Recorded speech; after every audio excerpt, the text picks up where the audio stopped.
Hello, everybody. My name is Bart Skinner. I'm a CPA here in Largo, Florida. It's in the Tampa Bay area. Go Bucks. This is part 3 of my LLC series. If you missed the first 2, they're on my Facebook page, so go watch them.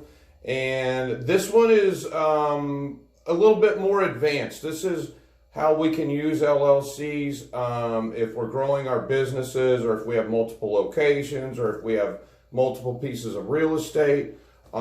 This is where I really enjoy my job. So I'm going to get right into it right now. All right, so one of the things that I kind of specialize in is real estate. So I enjoy this. I've got multiple clients that own many pieces of real estate. And this has become a popular way to set up your real estate if you do have multiple pieces of real estate. So if for say you have a couple that owns multiple pieces of real estate, or just multiple investors that all like to invest in similar real estate, then this is a way to utilize this setup. So for instance, if we have a partnership and we have, it doesn't matter, 2 investors or 3 investors or 4 investors, and they like to invest in similar properties.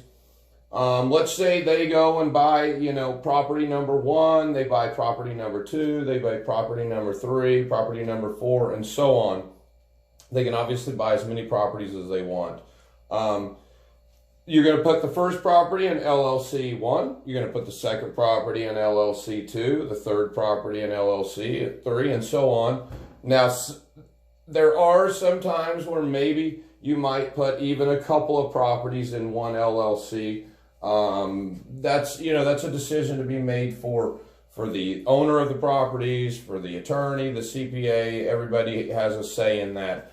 But in a perfect world, if money wasn't an object, we would put each piece of property in its own LLC, therefore giving it a little bit of extra legal protection. I'm not an attorney, so I'm not going to try to give legal advice, but this is one of the reasons we're setting this up, is for legal purposes, for legal protection, for estate planning. From a tax standpoint, there's really not tax savings by doing it this way.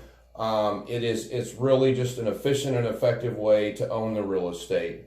Now, going forward, as I was saying, so maybe you end up with, in this example, these investors have one master partnership that they're going to have to file a partnership return for, and they've bought 4 different properties. Now, had they went and bought this in a partnership by itself, this in a partnership by itself, and so on, they're going to have to file a separate tax return for each property. Now, everybody has different fees. For instance, when I do a partnership tax return, my, say, average fee is going to be $750. So, you add that up, $750, $750, $750, $750, you've spent $3,000 on tax returns for 4 properties. If you've set it up this way, though, and just put it in a single member LLC, again, meaning that this partnership owns 100% of this LLC. It owns 100% of this LLC, 100%, so on. So now what you've done is these are now disregarded entities, what we call single member LLCs. So they will not file separate tax returns. Their income and expenses will go on this one tax return.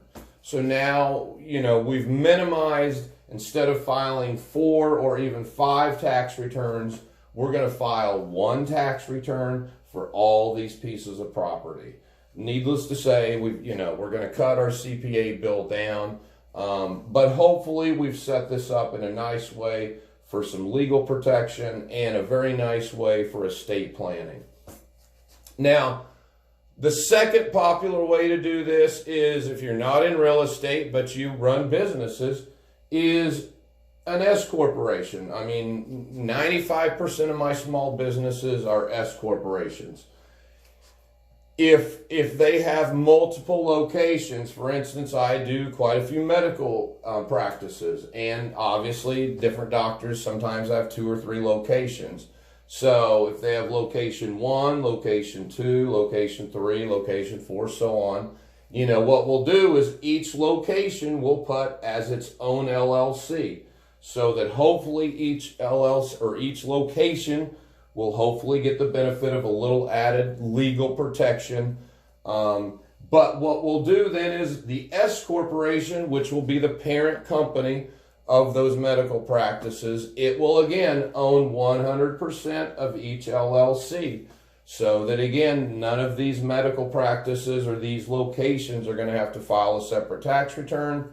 It'll just be one tax return rolled into this S corporation. So again, hopefully we've done a little legal protection and put different locations and different LLCs, but kept our tax preparation fees down to a minimum.